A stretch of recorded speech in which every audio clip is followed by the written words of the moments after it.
Maintenant que vous avez vu comment créer des ruchers, des ruches, des visites de ruches ou des visites de ruchers dans l'application, je vais vous montrer que vous avez des codes couleurs et des pictos qui apparaissent avec toutes les informations justement que vous avez renseignées lors de vos visites de ruches ou de ruchers.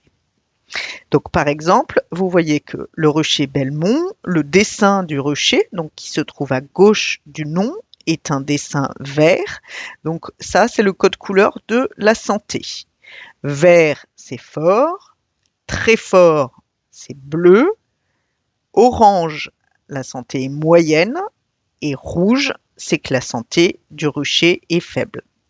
La santé du rucher, elle est bien calculée. Donc, si par exemple j'entre dans le rucher Belmont, vous voyez que au niveau du résumé du rucher, la rubrique santé se calcule sur une moyenne de la santé que vous avez déclarée sur chacune de vos ruches. Donc là, par exemple, vous avez déclaré une ruche forte, une ruche très forte, une ruche moyenne. La santé globale du rucher est donc forte.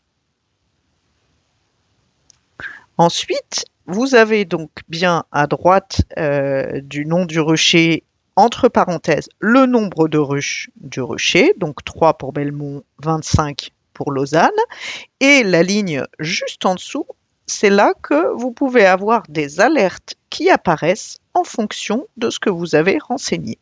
Donc par exemple, pour le rucher Belmont, nous avons une alerte de volonté d'essaimer, donc ce sont les initiales VE, et nous avons une alerte de niveau de nourriture, donc c'est la goutte de miel qu'on voit à l'intérieur du rond jaune, et donc là, nous avons une alerte de nourriture sur une ruche, donc ça c'est indiqué dans le rond orange que vous avez, donc avec le chiffre qui est indiqué à l'intérieur, donc il y a bien une ruche qui est concernée.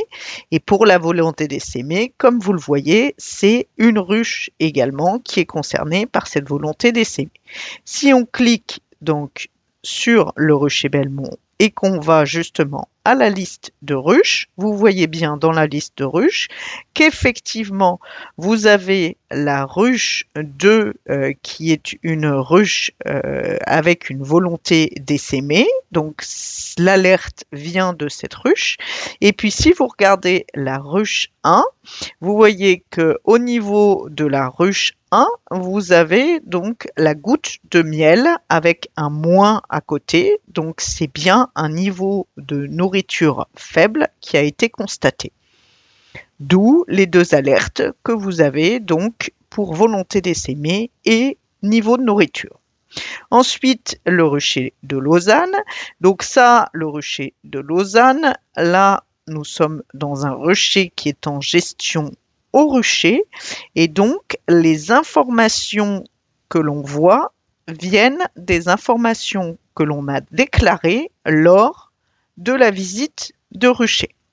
Donc, si vous regardez cette visite de rucher, vous voyez qu'on a donc bien déclaré le nombre de colonies, on a déclaré une ruche orpheline, une ruche bourdonneuse, et donc si nous revenons en arrière à la page d'accueil, vous voyez bien que sur le rucher de Lausanne, vous avez donc le premier picto avec la petite couronne, ça indique les ruches sur lesquelles il faut changer la reine, donc les reines qui sont nécessaires d'être remplacées.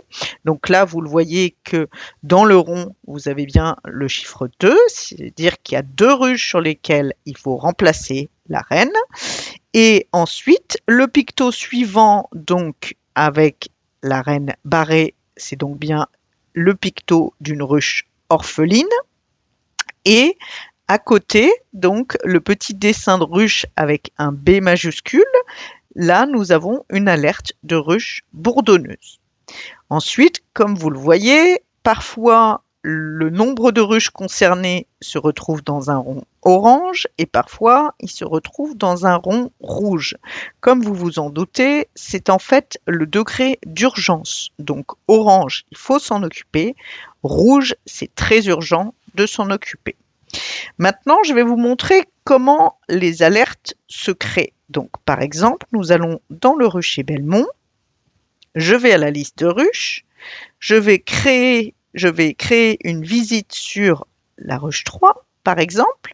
Donc, je rajoute une visite et dans cette visite, je constate une santé faible et je constate un niveau de nourriture très faible. Et quand je contrôle le varroa, donc par méthode de chute naturelle, je trouve donc tout ce que je dicte là sont des données fictives pour vous montrer la façon dont fonctionne l'application. Donc je trouve 70 varrois et donc en méthode de chute naturelle, là je suis sur 5 jours et je sauvegarde. Vous le voyez, la visite qui vient de se créer au 5 février, vous avez une alerte varroa, donc le varroa en rouge qui est apparu donc en picto sur cette visite. Vous avez donc une alerte varroa sur cette ruche. Et si donc vous revenez en arrière à la liste de vos ruches, vous voyez bien que la ruche 3 donc apparaît bien en ruche faible avec une alerte varroa et une alerte également sur le niveau de nourriture, un très faible niveau de nourriture. Et donc là, si vous revenez sur le rucher Belmont, vous vous rendez compte que vous avez une alerte varroa qui est arrivée, donc le 3e cercle avec le varroa à l'intérieur, et vous avez bien un rond rouge avec le chiffre 1 qui vous indique qu'une ruche est concernée par cette alerte varroa et c'est une urgence. Et vous voyez que au niveau du niveau de nourriture, l'alerte, elle est maintenant, vous avez 2 cercles, un cercle en fond rouge, un cercle en fond orange. Pourquoi? Puisque vous avez donc une ruche, celle sur laquelle on vient de renseigner la visite, qui est en alerte urgence de nourriture avec un niveau très bas, et on retrouve donc le rond orange qu'on avait déjà tout à l'heure avec un niveau de nourriture faible sur une autre ruche.